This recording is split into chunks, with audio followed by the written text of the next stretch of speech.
ஜாடிகள்ல தண்ணீர் ஊற்றுங்க. எல்லாரும் கொஞ்சம் வெளியே போங்க.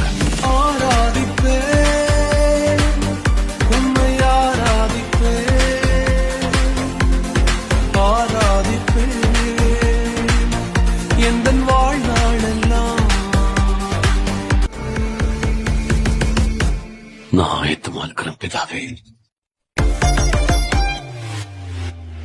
தண்ணீரை ரசமாக மாற்றி என் வெறுமையை நிறைவாக்கி நீரே.